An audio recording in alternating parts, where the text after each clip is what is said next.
Let's talk about one of the most famous contradictions in the Bible. Who killed Goliath? Hey, everybody, I'm Dan McClellan. I'm a scholar of the Bible and religion.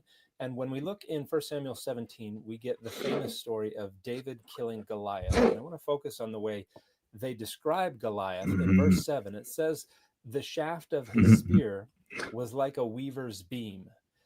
But something interesting happens in the book of 2 Samuel in chapter 21, verse 19.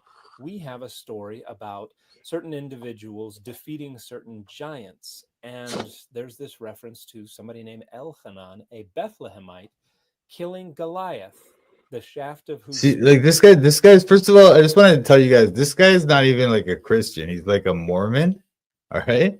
And then for some reason, I don't know, as a Mormon, for some reason, this guy became a scholar of the Bible.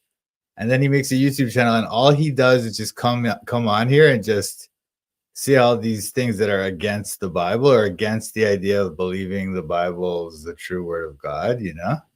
It's bizarre. So I don't know if he's a shill or if he's just like a punk, you know, but whatever his problem is, he's not a true Christian. But anyway, you notice how he's always got like all this like comic book stuff on the wall and all this stuff. Like one of these people, you know, he has like toys and he's wearing a Land Before Time t-shirt. And he'll always like have his t-shirt and he'll show his t-shirt. His t-shirt's always some kind of thing like that, some kind of like cartoon or like some kind of nerd thing, you know. So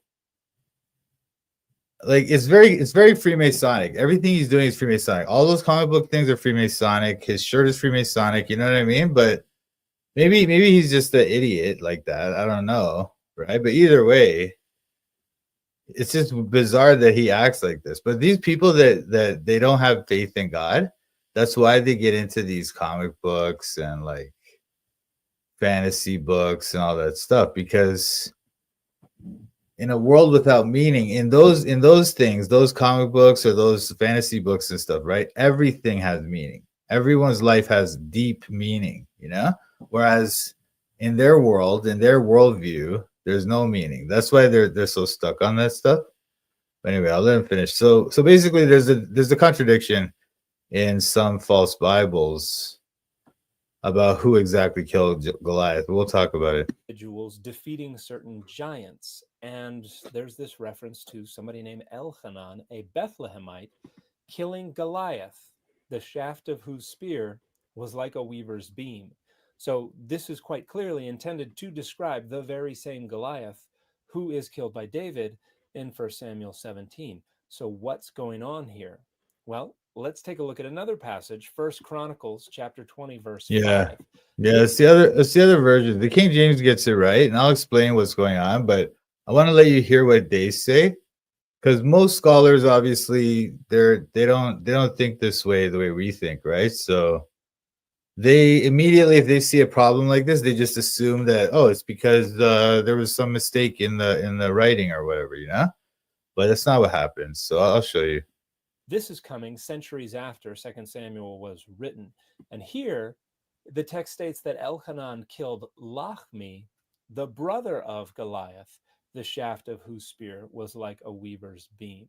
So here is the Hebrew of these two passages. First in 2 Samuel 21:19 and below in 1 Chronicles 20, verse 5. And what I want to Because focus these on guys, is these the guys are like this. Hebrew These guys are here. like this We is the have Beit thing. Halach. This is how these people are, man. They're like Land Before Time people. They want to think about dinosaurs and comic books, and that's what they believe in. You know, that's their life. That's their gods, but that's not our gods. Whose spear was like a weaver's beam. So here is the Hebrew of these two passages. First in 2 Samuel 21:19 and below in 1 Chronicles 20, verse 5. And what I want to focus on is the Hebrew here. We have Beit Halachmi et. In Hebrew, this is Bethlehemite, and then the direct object marker et, which indicates the object of the verbal action. So who is being killed?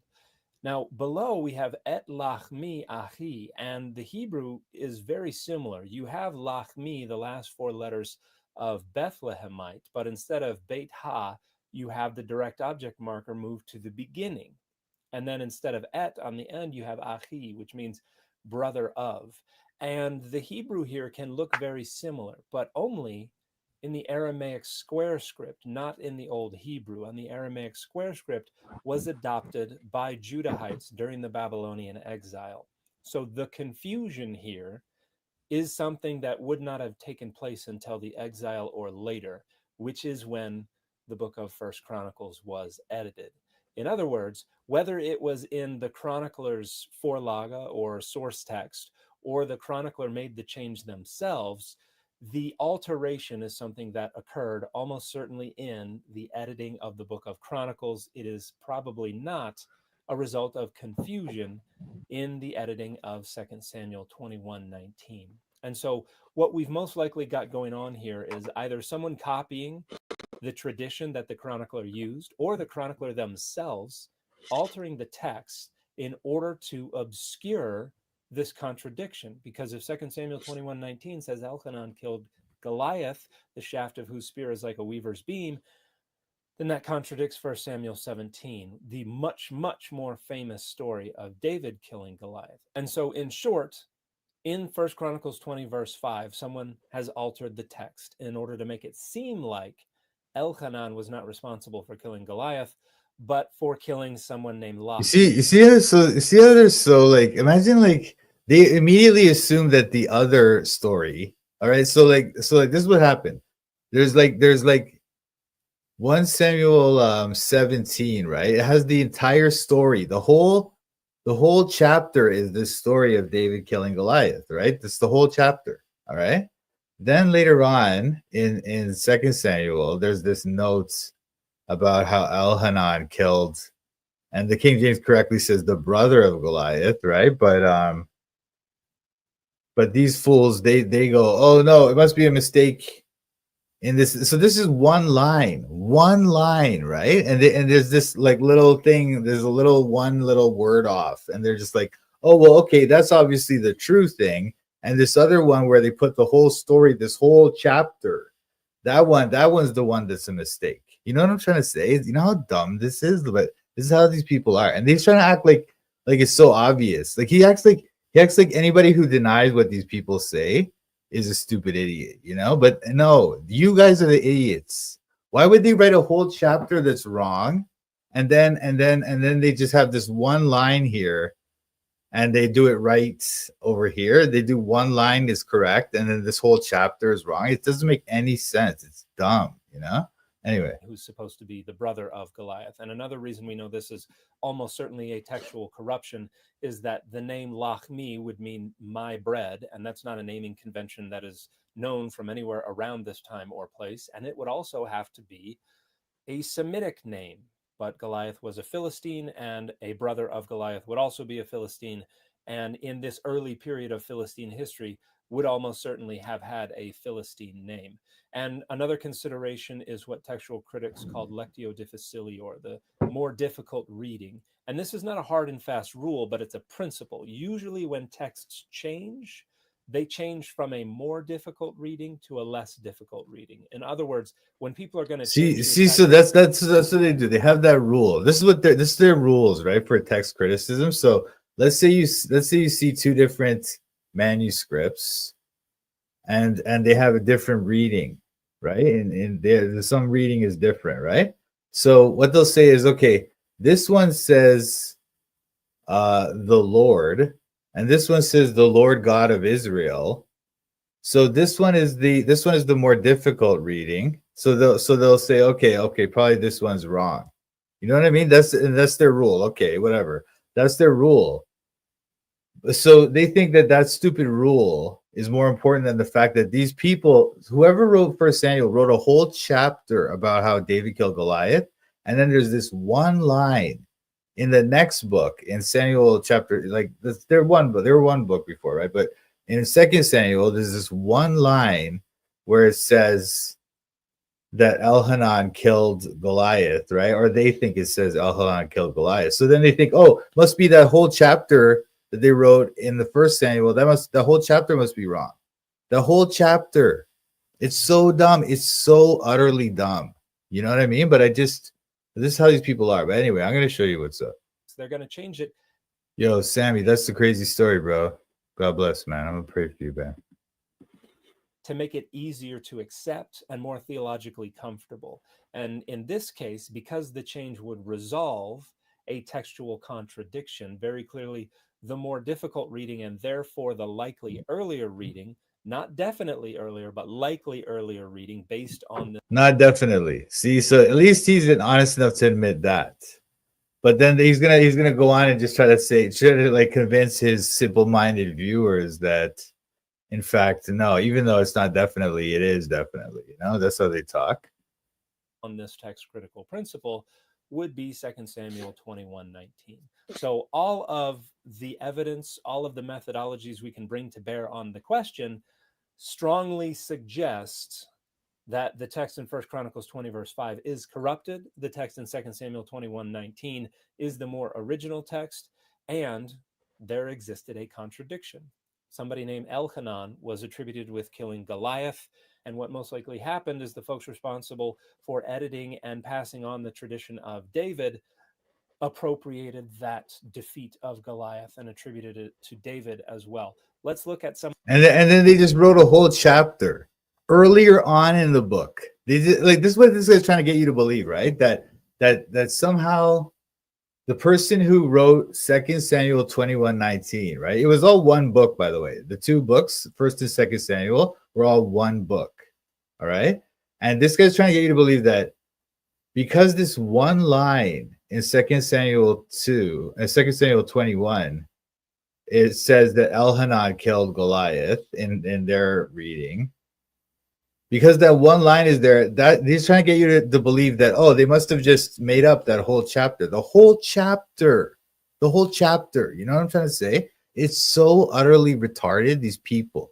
But the way they talk, they sound very confident, right? And then so people are just like, oh yeah, I guess that's the case. And they do believe it. These people believe it because the reason why they believe it is most scholars believe that. So as soon as most scholars believe something, they believe it. That's how they are. You know what I mean? It's so utterly dumb. Anyway, whatever. Some of the scholarship that talks about this. We can go all the way back to 1899, Henry Smith's commentary on 1st and 2nd Samuel, where he addresses this seeming contradiction in 2nd Samuel and says, in another campaign, Elhanan ben Yair the Bethlehemite slew Goliath the Gittite. The harmonistic purpose of the chronicler in making the victim the brother of Goliath is evident. In other words, the editor of Chronicles. These people are so dumb. And then look what he does. He just shows you the thing. He can't even read it or anything. What am I supposed to do with that, bro? Am I supposed to read that? It's so tiny. Do you not understand? Do you think people can just read that? Why don't you just make it big? What's wrong with you? Anyway, so now he's gonna go through a bunch of commentaries that supposedly agree with him, although one of them doesn't agree with him, so that's good. Actually, we should take a look at that commentary. But anyway, I wonder if you guys really need to sit here through this whole garbage, or if I could just show you the thing in the Bible, or what? Let me just show you this thing in the Bible. So that's the story, all right. Basically, obviously, you know the story. First Samuel 17, David slew Goliath, the Gittites. All right, we'll take a look at that. Oh, wait.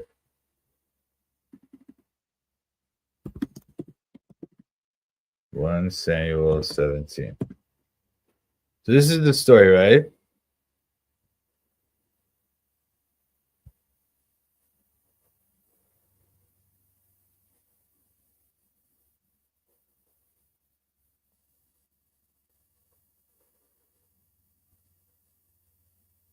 So David prevailed over the Philistine with a sling and with a stone, and smote the Philistine and slew him.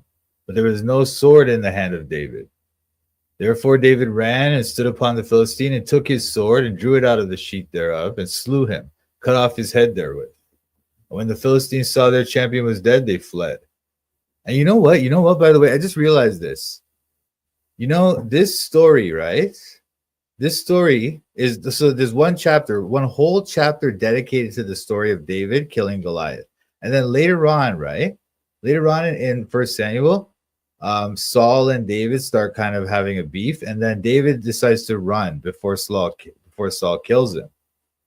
And David stops at this little like place where these priests are at. And the priests gives him the sword of Goliath, and this priest says to him that, oh, we have the sword of Goliath whom you slew. Let me find that thing, man. Where is it?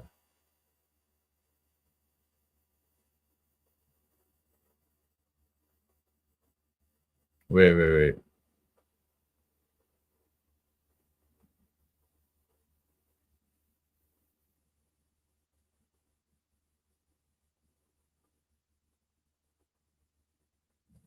Give me five. So this is David talking to the priest, all right? The priest's name is Ahimelech. This is 1 Samuel 21.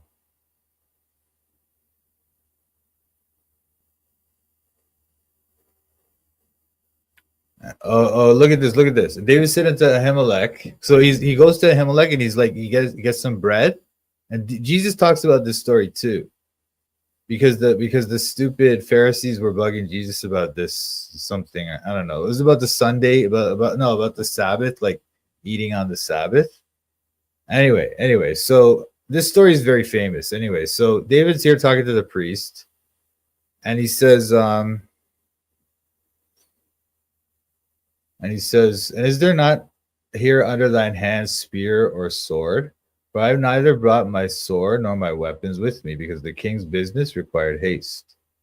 And the priest said, the sword of Goliath the Philistine, whom thou slewest in the valley of Elah, behold, it is here wrapped in a cloth behind the ephod.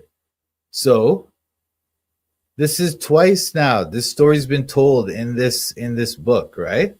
And one was a whole chapter, right? But these guys want to tell you, oh no. This one note, this one verse by itself, it just overrides all that. They probably just made up the whole chapter. You know what I mean? You know how dumb this is? Anyway, so that's that. So that's the story. So let me show you. Okay, so 2 Samuel 21:19. And there was again a battle in Gob with the Philistines, where Elhanan, the son of Jair Regim, a Bethlehemite, slew the brother of Goliath the Gittite, the staff of whose spear was like a weaver's beam. So you see how it says slew the brother of Goliath the Gittite, and then the brother of is in italics, right? So when the King James puts things in italics, it's because the word isn't there, so they're adding the word in. All right. Well, let me show you something here. Hey, what's up, SP? God bless, bro. Yeah, those things are deadly, man. Those things are seriously deadly. And those guys, they could really shoot those things, man. They could hit like a little thing, like from far away too. They're really good with those things, you know. That's why David was able to kill him, you know. But anyway, let me show you this thing. So the brother of Goliath,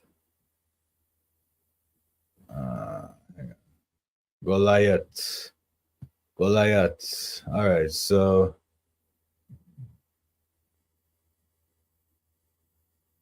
what am I looking at here? Oh, sorry, it's this one. Okay, so it's the Bethlehemite at Goliath. See how this see this word here? This is Goliath, all right, in Hebrew. This is his name, Goliath, and this is Et, and this is the Bethlehemite. See how it's Bethlehemite, and then where's a slew? Oh, is it all the way up there? Oh, slew is all the way up here. That's why.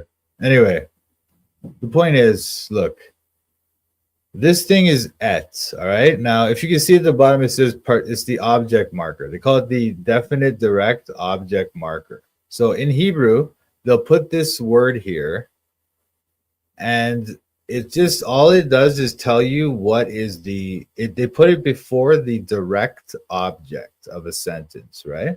So if you guys know how a sentence works, there's the subject, the object, and then sometimes there's the direct object and the indirect object.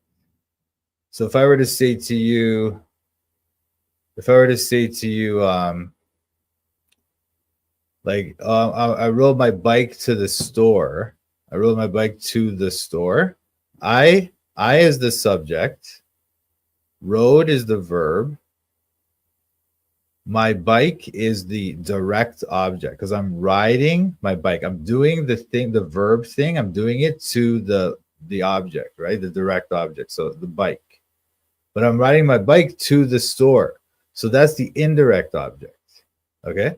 So whenever you see this mark et in Hebrew, right? We don't translate it in English, but it means the it means like that's the direct object. Okay, so Goliath is the direct object. Goliath. Okay. Now, so but because this word is not normally when we see this word in Hebrew, we don't translate it at all. So what it really says is Bethlehemite Goliath. So it doesn't really. It's a slew the Bethlehemite Goliath. It doesn't say. Or sorry, not that Goliath's a Bethlehemite, but it slew the Bethlehemite slew Goliath. It doesn't. You wouldn't even translate this normally. I'm sorry, this is getting boring, but anyway, let me try to explain this. So, if you go to the other scripture in First Chronicles 20 verse 5. Oh, sorry. Wow. Okay. And there was war again with the Philistines, and Elhanan, the son of Jair, slew Lami, the brother of Goliath, the Gittites, whose spear staff was like a weaver's beam. So now it tells us Elhanan slew the brother of Goliath, and it even tells us Goliath's brother's name. So this is a little bit different. Chronicles is written much later, right? After they got back from Babylon. But anyway, the reason why the King James is correct here is that normally when we see this word et, we know that it's a direct definite object marker, so we don't translate it, we just leave it blank. But sometimes it's not merely the direct definite object marker. Sometimes it also means like kind of like with or among. So it does like a double purpose. Sometimes it's not too common, but it happens. So let me show you that. I know this is a bit technical stuff, but this is kind of important because I don't like these people talking this stupid nonsense.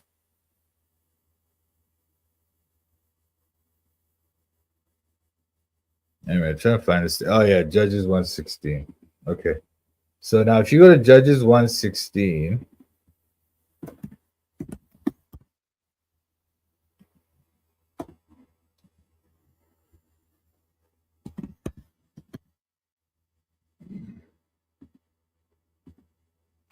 and the children of the Kenite, Moses' father-in-law, went up out of the city of palm trees with the children of Judah into the wilderness of Judah, which lieth in the south of Arad, and they went and dwelt among the people.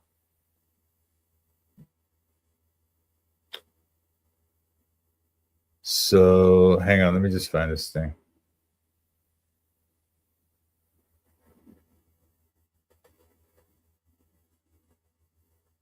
So when it says with the palm trees with the children, so let me just show you this. So it says the Moses' father-in-law went up out of the city of palm trees with the children of Judah, right? But if you look here, yeah, you see. Oh no, wait, is it this one?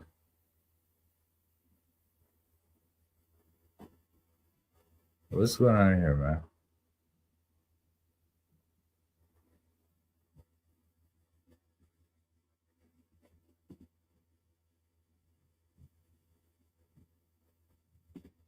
Oh, okay. Sorry, I'm getting it wrong here. Okay, so the palm trees.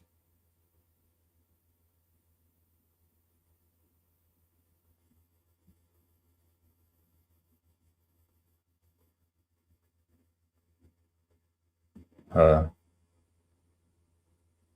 Oh, this is what it is. Okay. It's like the palm trees. What's this word? Oh, this is the palm trees. And then you see how it says, so this is that same thing, the et, which is the definite direct object marker. Okay, here. But here, it means among the people, among the people. Wait, what? Should say this, yeah, among the children of Israel, among the children of Yehuda. This is Beni, this is the children or the sons, and this is Yehuda, this is Judah. All right, so the et here, normally they wouldn't translate the et, they would just leave it blank. But here they put among. And this is not just in the King James, this is even in other Bibles, like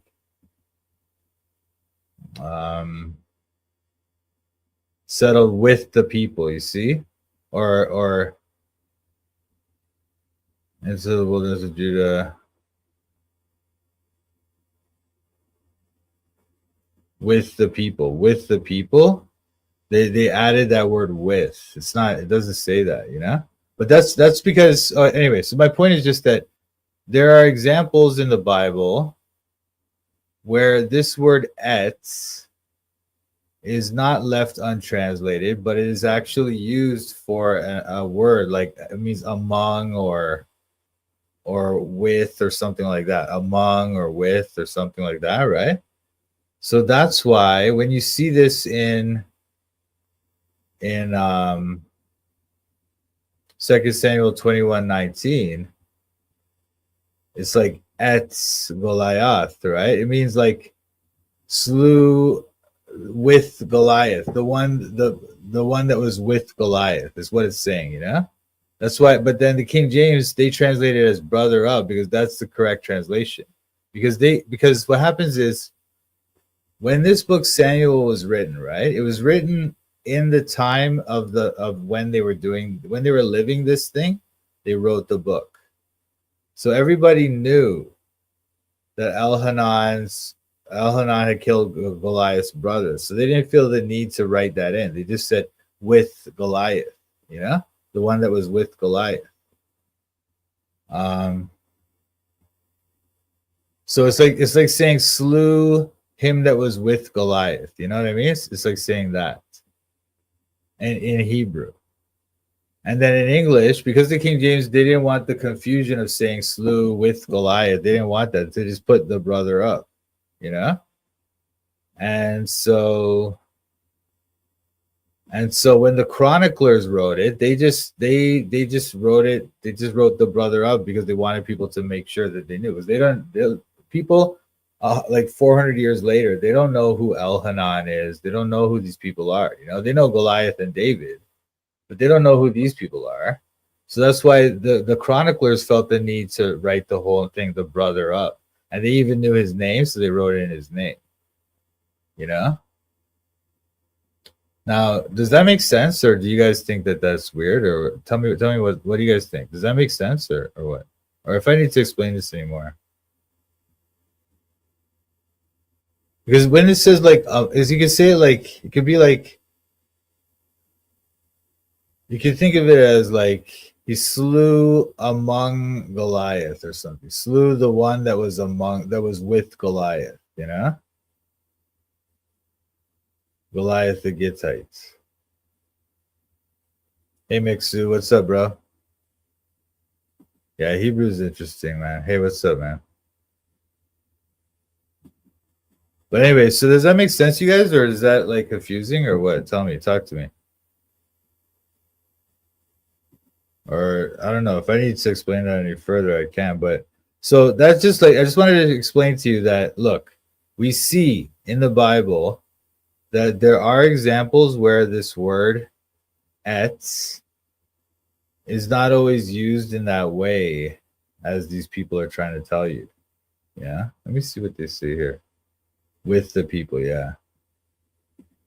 So that's I don't know. I hope that made sense. I hope that wasn't confusing. I don't know. You guys could tell me. Does that make sense, or if I need to explain this some more? I hope that wasn't super boring and everything.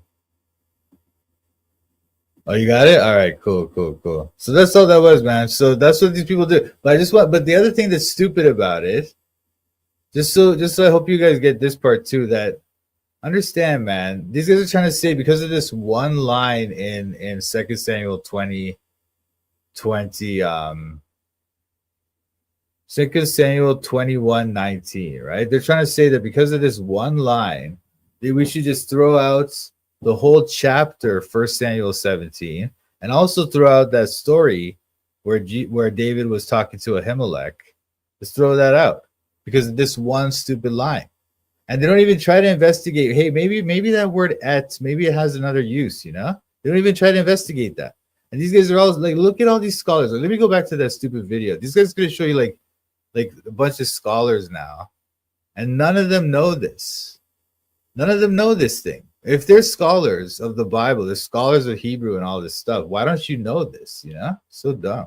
Chronicles is clearly trying to, as in another scholar, that defeat of Goliath and attributed it to David as well. Let's look at some of the scholarship that talks about this. We can go all the way back to 1899, Henry Smith's commentary on 1st and 2nd Samuel, where he. But you know what? You know why 1899? Because those guys back then, that they were looking for things. They were looking for mistakes. Like not all the scholars, right? But lots of scholars, they were like that. They were looking for little mistakes like that, so they can make their name on that. Because it was that time. It was that kind of time when people had started to question the Bible, or not they just started, but they had been, it became in vogue to question the Bible's accuracy and look into those older manuscripts and look for textual variations, and they try to constantly come up with something new and different, some kind of controversial thing to put out there, and that's why they're like this, you know. But anyway, is this seeming contradiction in 2 Samuel, and says, in another campaign, Elhanan ben Yair the Bethlehemite slew Goliath the Gittite. The harmonistic purpose of the chronicler in making the victim the brother of Goliath is evident. In other words, the editor. So when they say harmonistic, right, what they're saying is that the chronicler wanted to harmonize. The chronicler knew of a contradiction, quote unquote, between 1 Samuel 17 and 2 Samuel 21:19. So then, and what they're saying, right, is that the chronicler wanted to harmonize those two scriptures that according to these idiots, he saw a contradiction there. So in order to harmonize it, he just put in this thing about how it's the brother. But then I don't know, he was saying something about the name. You know, the guy's name is Lami, right? Lahmi. And that kind of sounds like my bread in Hebrew, right? Because in Hebrew the word for bread is lehem, and then if you go lehemi, it's like my bread, you know. So then they go, oh, the guy's name is Lami. That's a Hebrew word for my bread. So it's not even a Philistine name. It's probably a fake name. The chronicler just added that, just made it up. You know what I mean? That's what these people do.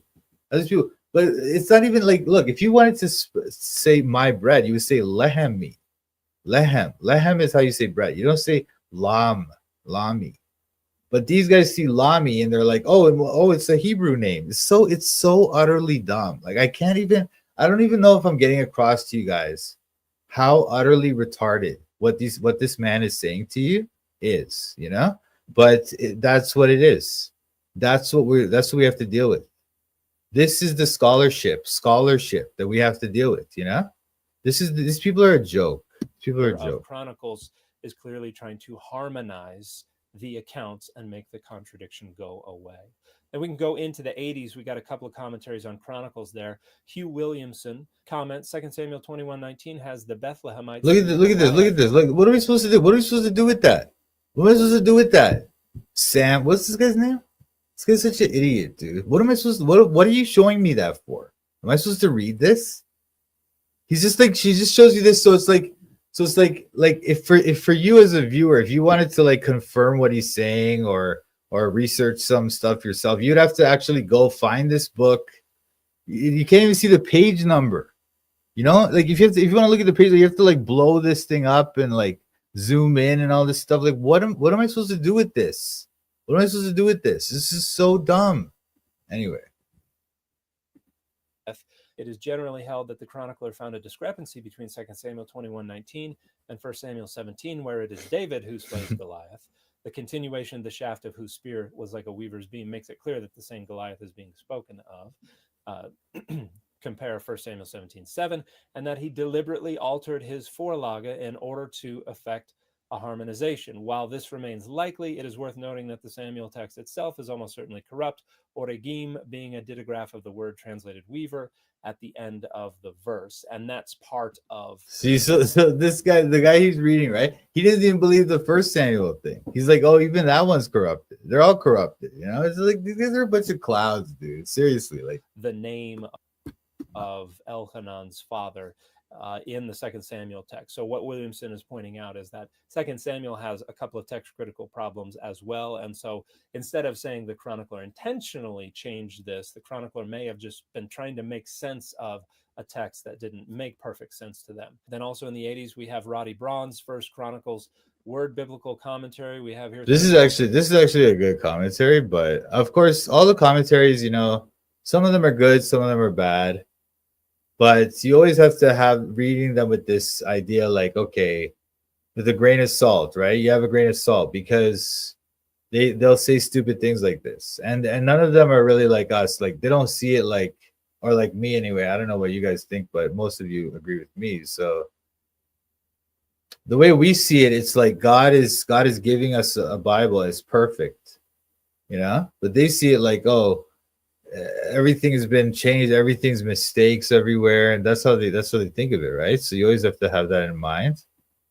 Alteration in verse 5, Chronicles has so arranged the text, perhaps building upon difficulties already inherent in the text, compare Williamson, that Elhanan smote Lachmi, the brother of Goliath, rather than Goliath himself, as in 2 Samuel 21:19, where his statement was allowed to stand, despite the tension created with the account of David's battle with Goliath in 1 Samuel 17.